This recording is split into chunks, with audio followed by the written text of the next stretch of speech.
O Hora de Agir de hoje acontece aqui na Herdade da Parreira, no Ciborro, em Monte Moro Novo, onde nós viemos conhecer mais sobre o agro-silvopastoril e sobre a agricultura de conservação.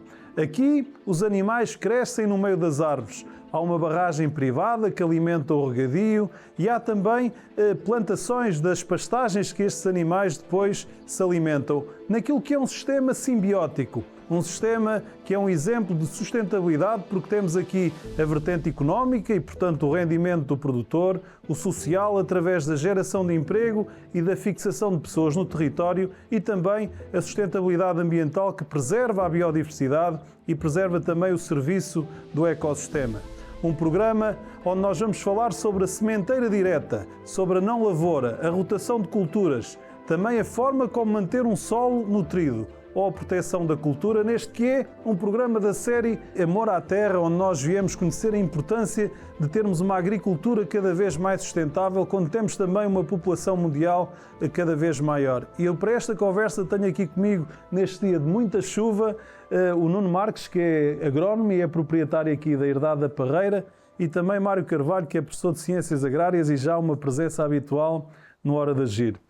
Nuno Marques, foi aqui com o professor Mário Carvalho que em 1987 aprendeu isto da sementeira direta. Foi nessa altura que começámos a desenvolver o sistema. Quer-nos falar um bocadinho sobre este agro-silvopastoril que desenvolveu aqui e um pouco a história desta herdade, que é já um exemplo mundial. Aliás, vêm aqui pessoas da Turquia conhecer este sistema em breve. Bom, na altura esta exploração era explorada no mesmo sistema que a maioria das explorações na região, com mobilização do solo, e eu nessa altura interessei-me por esta questão da sementeira direta e da não mobilização, e começámos a fazer os primeiros ensaios aqui em 1987. Eu fui aluno. Portanto, os primeiros ensaios dão-se em 1989, onde eu fiz o trabalho de fim de curso, e a partir daí fomos desenvolvendo este sistema, que não com a complexidade que tem hoje, a complexidade e simplicidade ao mesmo tempo, e a partir daí desenvolvemos toda esta componente, esta interligação entre a floresta, a agricultura e a pecuária, que foi aquilo que sempre existiu no território nacional, nas diferentes regiões do país, e que nós aqui desenvolvemos utilizando novas tecnologias. O que é que produz aqui na sua propriedade hoje? Passado estes anos todos, o que é que hoje é a propriedade? Tem 800 hectares? 800 hectares, dos quais metade é montado e a outra metade é área agrícola. Portanto, onde e depois tem uma área também de barragem, não é? Que é uma barragem privada. São várias barragens. Nós temos 6 barragens que ocupam quase 80 hectares e que alimentam os 220 hectares de regadio que nós temos hoje. Portanto, tem aqui a componente agro-silvopastoril. Exatamente. Que é um problema que hoje nós temos, que perdemos uma destas pernas aqui na região, que foi a componente agro. Porquê é que este exemplo aqui da Herdade da Parreira é um exemplo especial e um exemplo que deve ser muito conhecido? É um exemplo especial em várias dimensões. Na económica, porque ou conseguir interligar novamente as 3 atividades do sistema tornou cada uma das atividades mais sustentável do ponto de vista económico. O exemplo claro é a ligação do agro com a pastorícia. Uma grande despesa da componente animal atualmente nos sistemas de sequeiro alentejano é que durante o verão, não há chuva, não há pastagem, os animais têm de ser alimentados à mão. Aqui no caso da Herdade da Parreira, que tem os 220 hectares de regadio associados, durante o verão os animais alimentam-se do resto das culturas de regadio. Ou seja, a alimentação animal durante o verão, que é a principal despesa dos outros sistemas, aqui sai gratuita.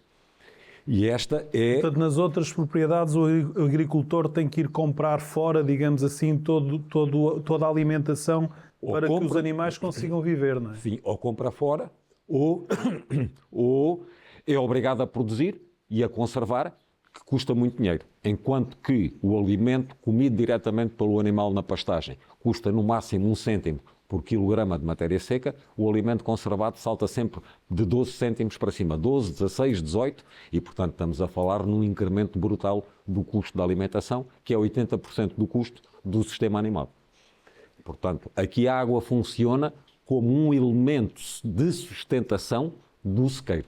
Nuno, há aqui uma questão que é o carbono que se consegue manter no solo, o facto de não mobilizar o solo consegue mais facilmente levar os nutrientes às plantas. Não sei se isto está muito bem dito, mas tenho aqui 2 agrónomos. Isto consegue-se verificar nessa produtividade? Ao longo destes anos, a produtividade para além da previsibilidade da atividade, há uma tendência de aumento da produtividade. E, portanto, mas a sementeira direta começou no ano 2000, 2002. Sim, mas nós não podemos olhar só uma componente do sistema, não é? Ou um dos pilares. O centro é o solo. O solo é o maior ativo que um agricultor pode ter em qualquer parte do mundo. E aqui é o caso. E, portanto, nós temos que nos focar no solo. A sementeira direta é um pilar, a rotação de culturas é outro e o balanço da biomassa é outro. O que é que eu quero dizer com o balanço da biomassa? A desertificação vem precisamente do facto de nós tirarmos tudo da terra e não deixarmos nada. E, portanto, se nós tivermos um balanço em que fica biomassa no solo, essa biomassa tem nutrientes, tem carbono. E é decomposta no solo. E não há problemas com pragas, doenças, relativamente... Como é que isto se gera depois?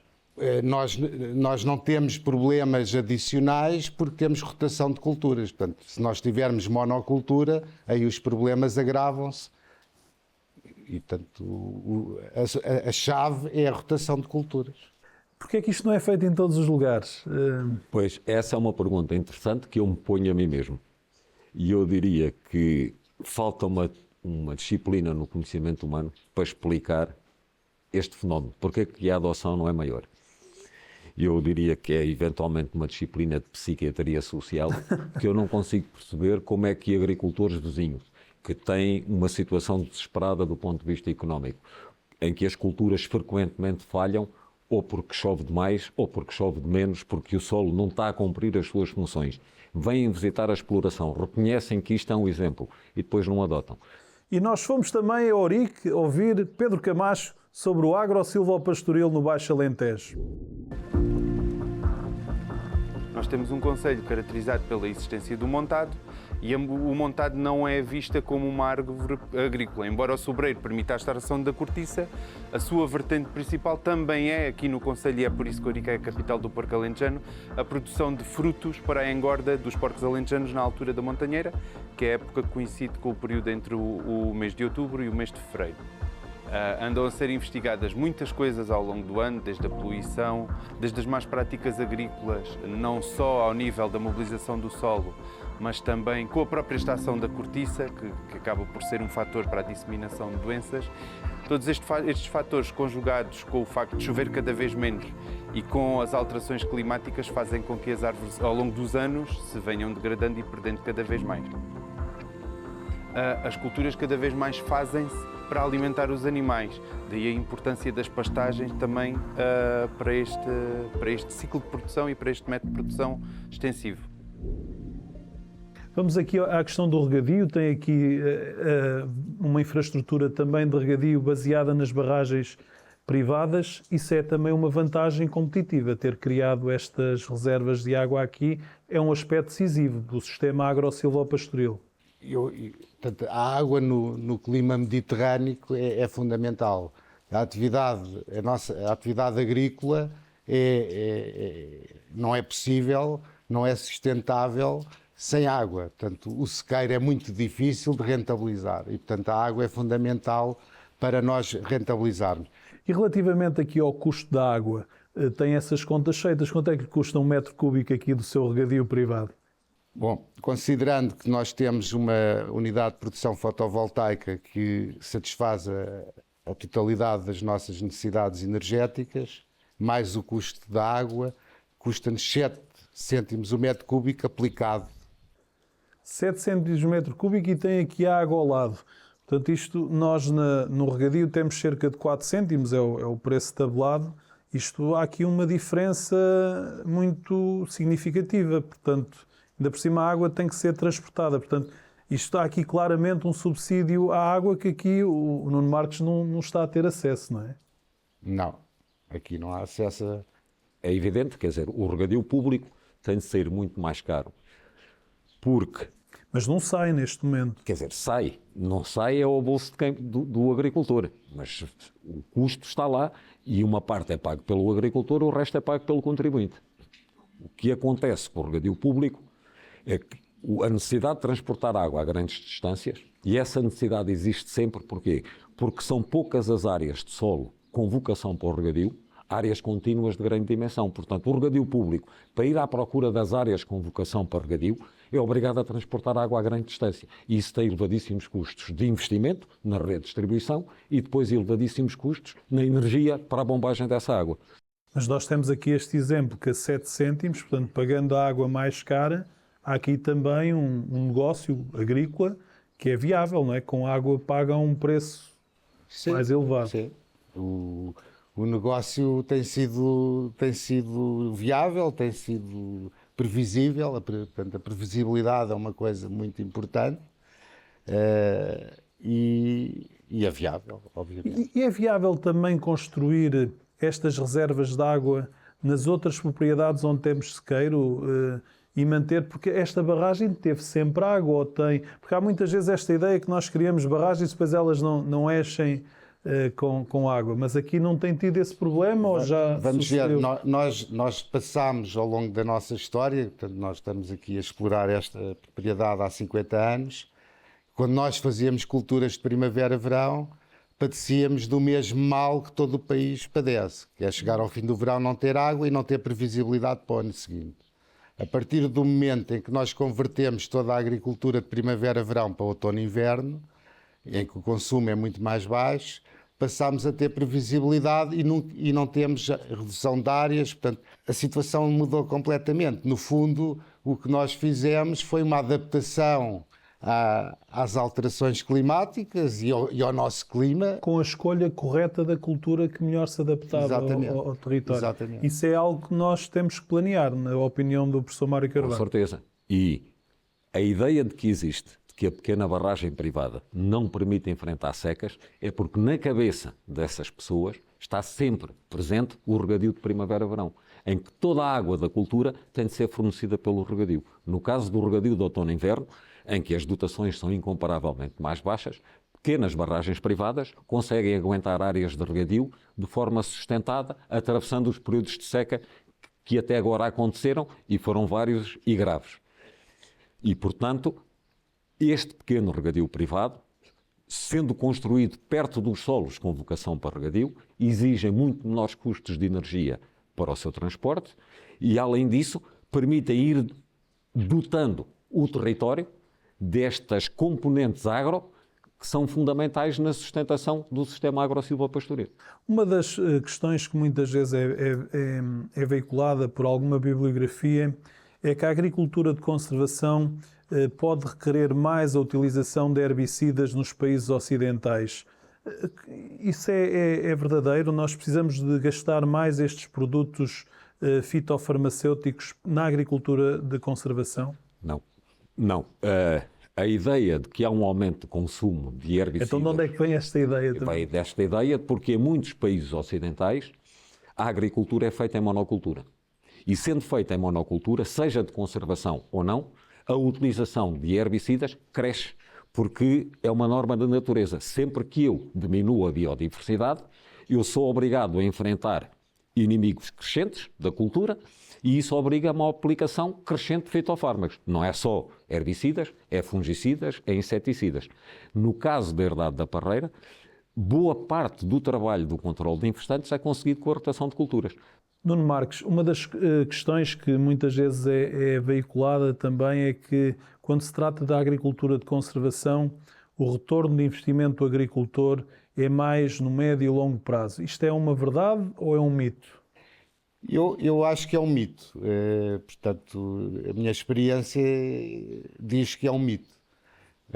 Portanto, o facto de mudarmos, o sistema tem que ser bem montado. Se não montarmos o sistema bem, obviamente que ele traz problemas, mas qualquer sistema tem problemas. O sistema tradicional tem problemas e este sistema também tem problemas. A questão que existe é precisamente implementar um sistema correto, tecnicamente, e, portanto, toda a tecnologia utilizada, há logo uma redução de custo no primeiro ano. Não há uma redução de produção, ao contrário do que muita gente diz. Eu julgo que esse mito vem precisamente do que o professor há pouco referiu, porque quando as pessoas entram neste sistema, entram em monocultura, e aí sim, aí é um problema. Nós aqui temos também questões das espécies que são muitas vezes plantadas, até para a própria alimentação animal. Esta questão do clima estar a mudar implica também a escolha destas espécies que nós plantamos nas pastagens. Como é que estamos a ser impactados por este clima que está diferente e que mais quente? Sim, naturalmente que teremos que ter em atenção a adaptação das variedades a um clima que está a mudar. Neste momento ainda não temos essa adaptação, porque este é um trabalho que tem de ser feito a médio e longo prazo e portanto, não temos. O que nós temos que fazer é a adaptação do itinerário das culturas à alteração climática. E isso sim estamos a fazer e é relativamente fácil de fazer. Uma das alterações visíveis é a perda de precipitação na primavera, que era um período muito importante da acumulação de biomassa das plantas. E o que nós estamos a fazer é semear mais cedo, antecipar a aplicação de azoto também na cultura, de forma a tirar partido do outono e inverno, porque a alteração climática nos trouxe uma maior temperatura durante o inverno e, portanto, conseguimos acumular mais biomassa no outono e inverno do que acumulávamos antigamente e, dessa forma, ficamos mais defendidos contra eventuais perdas de produção de crescimento na primavera, nomeadamente nos sistemas sem regadio. Nuno Marcos, quais são os seus grandes projetos agora para o futuro? Aqui o professor Mário Carvalho disse que está sempre com novas ideias de dinamizar aqui a herdade. O sistema está montado. No fundo, o meu futuro é continuar nesta melhoria do sistema e na adaptação às situações com que nos vamos deparando, ao aumento da frequência dos fenómenos extremos, que este ano tem sido uma realidade e que o ano passado foi uma realidade ao contrário. E, portanto, o meu projeto futuro tem muito mais a ver com isso do que com qualquer coisa de muita dimensão.